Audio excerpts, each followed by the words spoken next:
In the heart of a bustling human city, tucked away in the walls of a grand old counting house, lived a tiny mouse with a very big name, Ebenezer Scrooge. He was a money lender, a shrewd and grasping old creature, with a pointed snout and eyes that glinted like tiny, cold beads. His fur was as grey as a winter's sky, and his heart was just as chilly. Christmas Eve had arrived, and a festive air filled the city. But inside Scrooge's cramped little office, the only thing stirring was the scratching of his clerk's pen. This was Bob Cratchit, a kind, timid mouse who shivered in his threadbare coat. Scrooge was too miserly to spare an extra crumb of coal for the fire. Suddenly, the door creaked open and in bounced Scrooge's cheerful nephew, Fred. "A Merry Christmas, Uncle," he chirped, his whiskers twitching with delight. "Bah! Humbug!" Scrooge squeaked back, his voice like the scrape of a rusty nail. "What reason have you to be merry?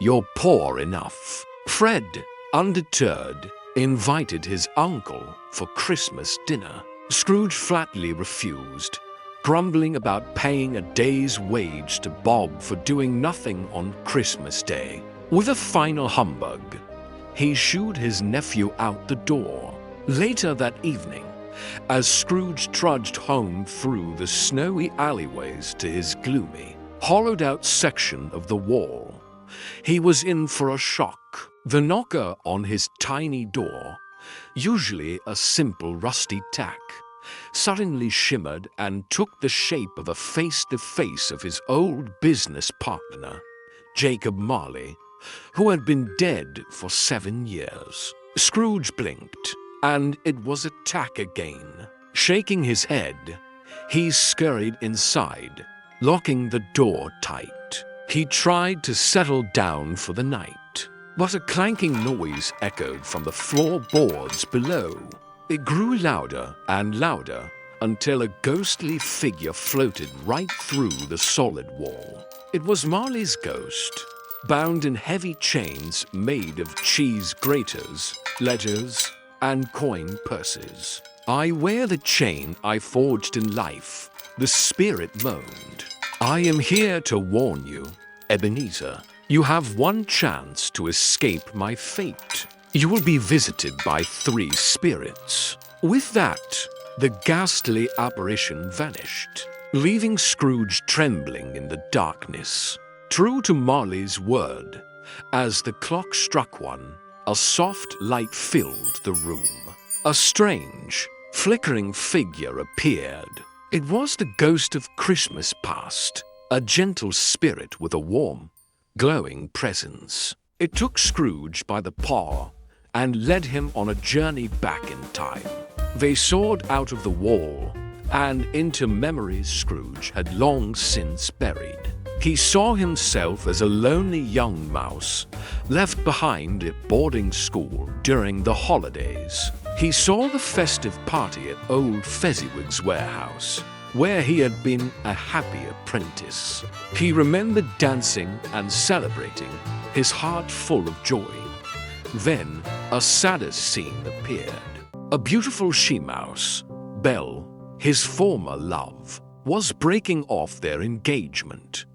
"You have replaced me with a golden idol," she whispered, tearfully, pointing to his growing pile of cheese coins. Scrooge watched, his heart aching with a regret he hadn't felt in years. "Spirit, show me no more," he cried, and suddenly he was back in his bed, sobbing into his pillow. The second spirit arrived, a jolly, booming giant of a mouse, crowned with a wreath of holly and seated on a throne of Christmas puddings and pies. This was the ghost of Christmas present. He beckoned Scrooge, and together they traveled through the city streets, invisible to all.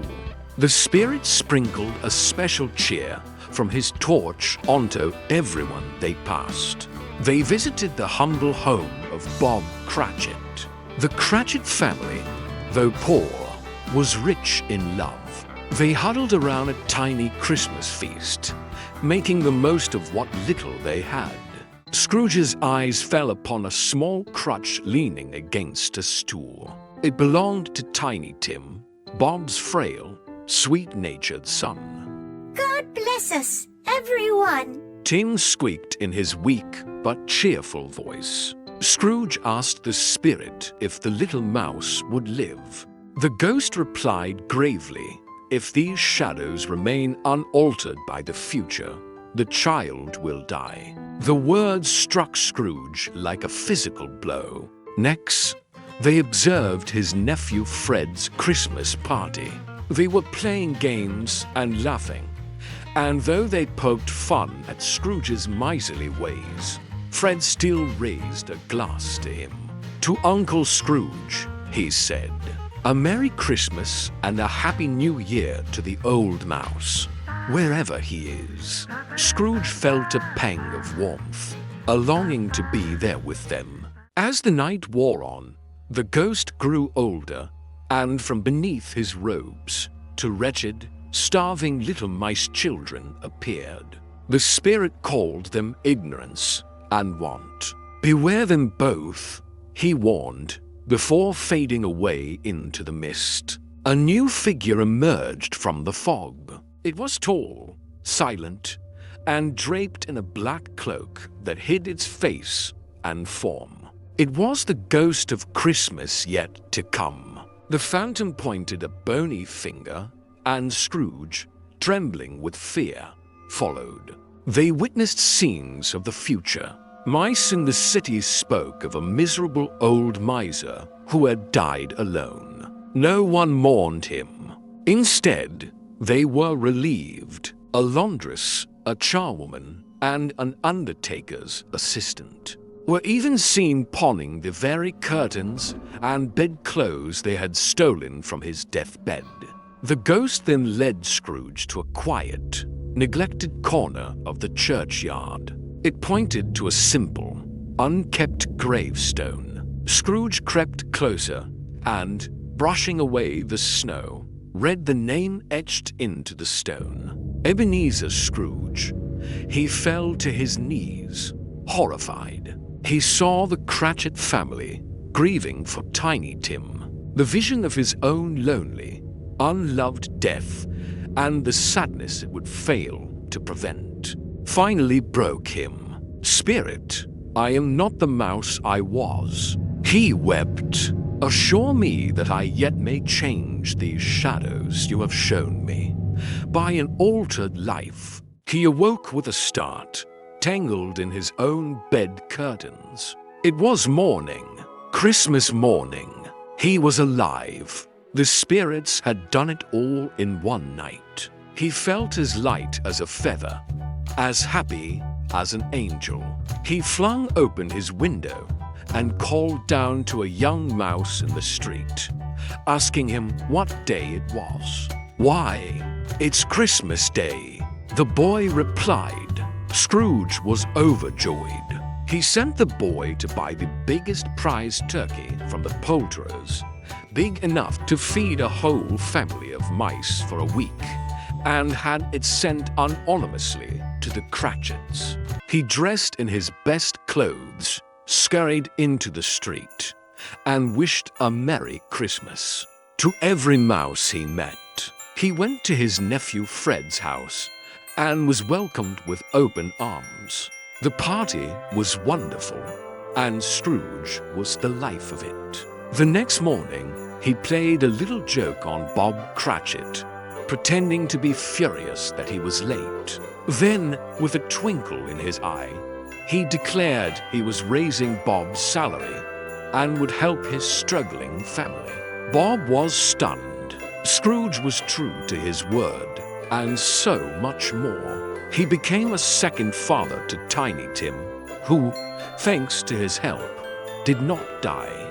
Ebenezer Scrooge became as good a friend, as good a master, And as good a mouse as the good old city knew, he kept Christmas in his heart all the year round. And so, as Tiny Tim observed, God bless us, everyone. Thanks for watching. Don't forget to like and subscribe for more classic stories. We will